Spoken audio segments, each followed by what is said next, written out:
मैंने जीप की तलाशी ली तो मुझे वहां से एक जोड़ी दस्ताने भी मिल गए थे। मैंने वो दस्ताने जल्दी से हाथों पर पहन लिए। अब मैं अंदर वालों से निपटने के लिए तैयार हो गया। मैं आहिस्ता आहिस्ता मेन गेट की तरफ बढ़ा। गेट की दर से देखा तो बरामदे में एक आदमी का चलता फिरता ही विला दिखाई दिया। मैं मकान की एक साइड पर आया और उछलकर दीवार पर चला और आराम से अंदर कूद गया। मेरे कूदने से हल्की आवाज पैदा हुई, मगर इसी वक्त बादल जोर से गिरजा था तो इसमें मेरे कूदने की आवाज दब गई थी। मैं झुके झुके अंदाज से मकान की साइड से बरामदे की तरफ बढ़ा और कोने से झांक कर देखा। वो आदमी एक कुर्सी पर बैठा सिगरेट पी रहा था। मैं इस पर काबू पाने की तरकीब सोचने लगा। अचानक वो उठा तो मैं होशियार हो गया। इसने अपनी गिन एक तरफ रखी और सामने वाले छोटे दरवाजे जो बाथरूम था की तरफ चल पड़ा और अंदर जाकर दरवाजा बंद कर लिया। अब मेरे पास सुनहरी मौका था इसकी गिन पर कब्जा करने का। मैं दबे पाँव बरामदे में आया और इसकी गिन उठा ली। फिर मैं इसी तरह दबे पाँव बाथरूम के दरवाजे के पास आकर इसके बाहर आने का इंतजार करने लगा। कुछ देर बाद दरवाजा खुला तो मैं दरवाजे के पीछे छप गया था और वो बाहर निकलकर दरवाजा बंद करने लगा तो मैंने एक जचा तलागिन का वार इसकी खोपड़ी पर किया तो वो एक चीख मार कर गिर पड़ा। इसी वक्त बादल एक बार फिर गिर जा जिसकी वजह से इसकी चीख की आवाज दब गई थी। मैंने एक और वार किया तो इस बार वो बगैर आवाज निकाले बेहिस्सो हरकत हो गया। मुझे खतरा था कि कहीं राका ने इसकी चीख ना सुन ली हो।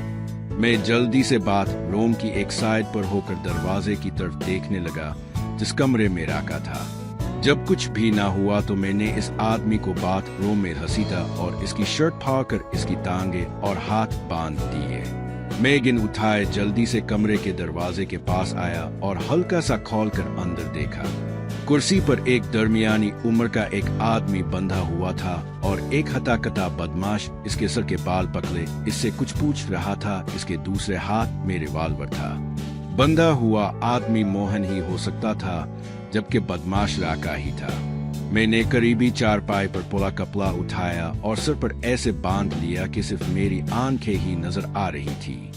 अब मैंने अंदर देखा तो मोहन काफी जख्मी था और फिर राका ने इसे हुर्राते हुए 2 रिवॉल्वर के बल इसके चेहरे पर मारे जिससे मोहन की चीख निकल गई। तो मैंने जल्दी से दरवाजा खोला और राका जिसकी पुश्त दरवाजे की जानिब थी की कमर पर एक जोरदार लात जमाई तो राका मोहन के ऊपर से उलटकर दूसरी तरफ जा गिरा और रिवॉल्वर इसके हाथ से निकल गया था।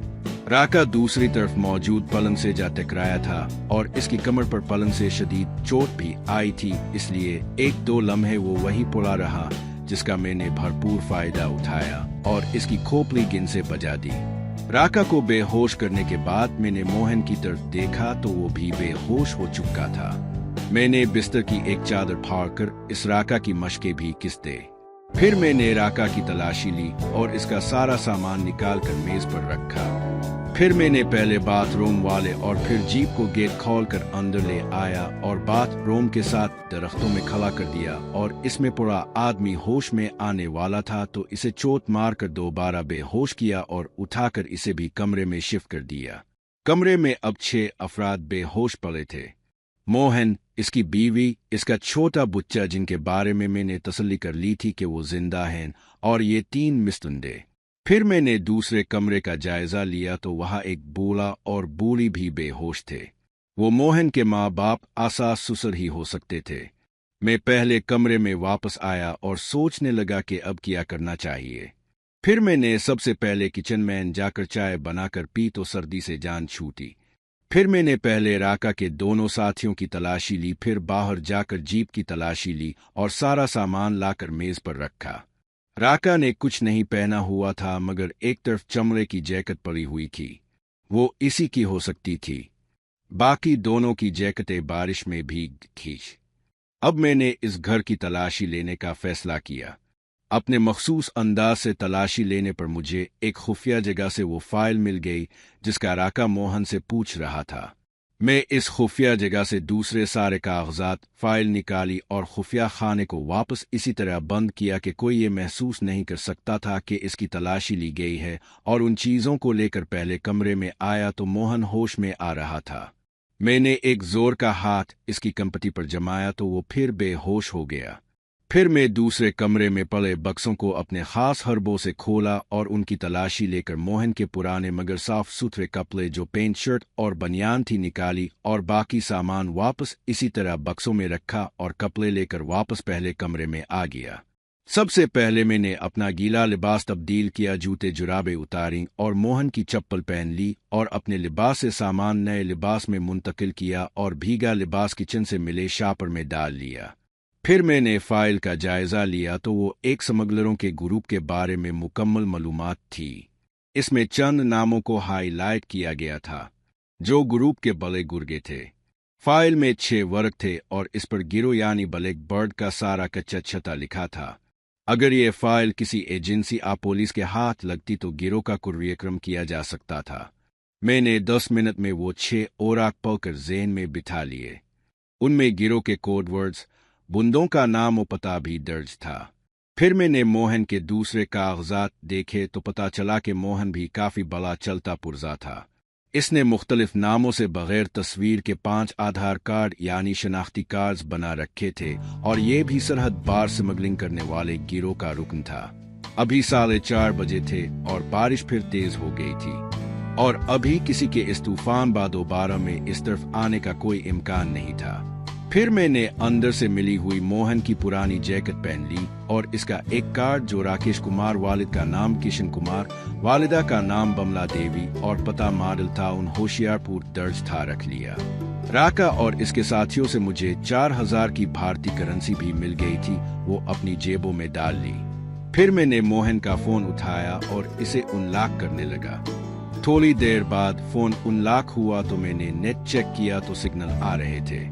फिर मैंने गूगल मैप से मौजूदा लोकेशन चेक की तो इस गांव का नाम नंदीपुर मालूम हुआ। मैंने निहाल सिंह वाला चेक किया तो वो वहां से काफी दूर था और अब मेरा वक्त पर वहां पहुंचना नामुमकिन था। नंदीपुर से एक रोड भी कोवाल कस्बे तक जाती थी। मैंने फोन से अपनी सर्च हिस्ट्री साफ की और इसे वापस अपनी जगह रख दिया। फिर 5 बजे गांव के मंदिर की घंटियां और गुरुद्वारे से भजन कीर्तन की आवाजें आने लगे। मैंने सारे कागजात वापस इसी हफिया खाने में रखे और इसे बंद करके वापस कमरे में आ गया। इस वक्त बारिश बिल्कुल थम चुकी थी और सिर्फ सर्द हवाएं चल रही थी। मेरे बूट खुश्क हो चुके थे।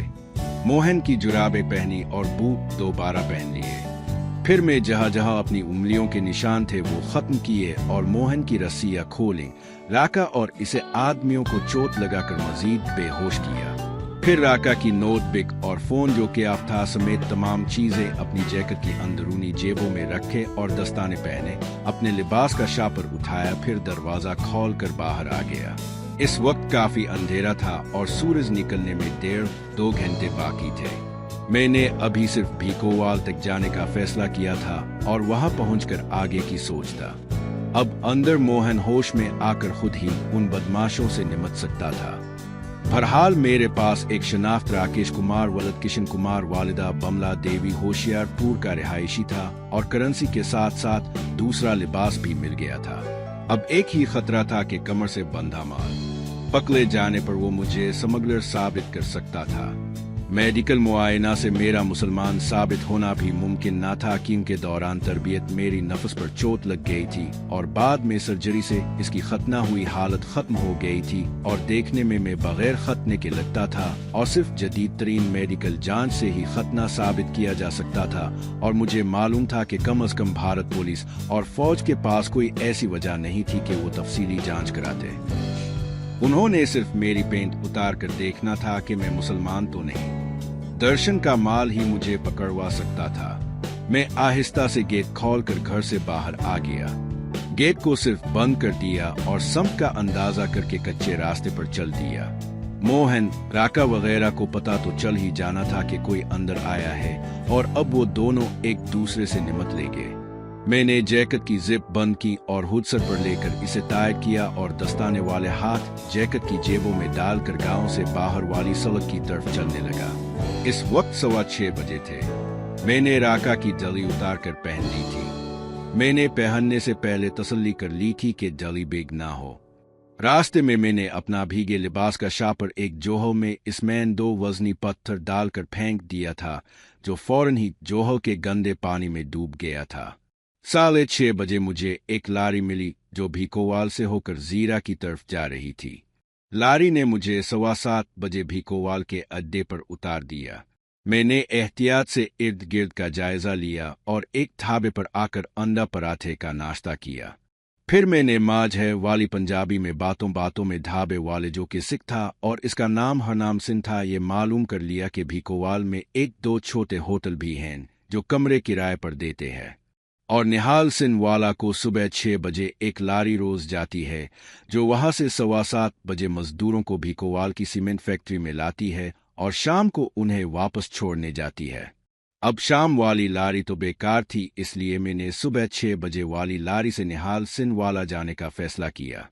मैंने ढाबे वाले को नाश्ता के पैसे दिए और अड्डे से बाहर आकर ऑटो रिक्शे वाले को मार्केट चलने का कहा। इस वक्त आसमान बादलों से ढका हुआ था और सर्द हवाएं अभी तक चल रही थी।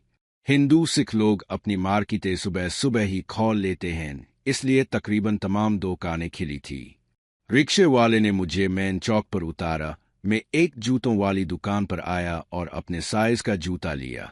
फिर गारमेंट वाली दुकान से 2 जोड़े पेंट शर्ट, जुराबे वगैरह खरीद ले। एक दोका से मैंने राकेश कुमार के आधार कार्ड पर नई फ़ोन सिम भी खरीद ली, क्योंकि मैं राका की सिम बाद में इस्तेमाल के लिए महफूज रखना चाहता था। फिर एक दुकान से लेदर जैकेट भी खरीदी और वहीं से एक बरीफ केस खरीद कर सब चीज़ें इसमें डाले और रिक्शा लेकर गणेश नामी होटल में आ गया। अपना आधार कार्ड और 24 घंटे का किराया दिया और एक वेटर के साथ दूसरी मंजिल में अपने कमरे में आ गया। कमरा हीटर की वजह से खूब गर्म था। इसकी खिड़की से बाजार और सड़क का नज़ारा होता था। मैंने वह अपने आप को होशियारपुर की एक कंपनी का नुमाइंदा जाहिर किया था जो भीकोवाल में अपनी प्लास्टिक की मसनूआत बेचना चाहती है, और मेरा काम सर्वे करना है कि इस शहर में कौन कौन सी अशिया की खपत हो सकती है। मैंने वेटर को 20 रुपए दिए और कहा कि अब लंच तक मुझे कोई डिस्टर्ब ना करे, मैं आराम करूंगा। इस वक्त 8:30 थे। फिर मैंने मोहन की जैकेट उतारी, बूट जुराबे उतार कर गर्म बिस्तर में घुस गया।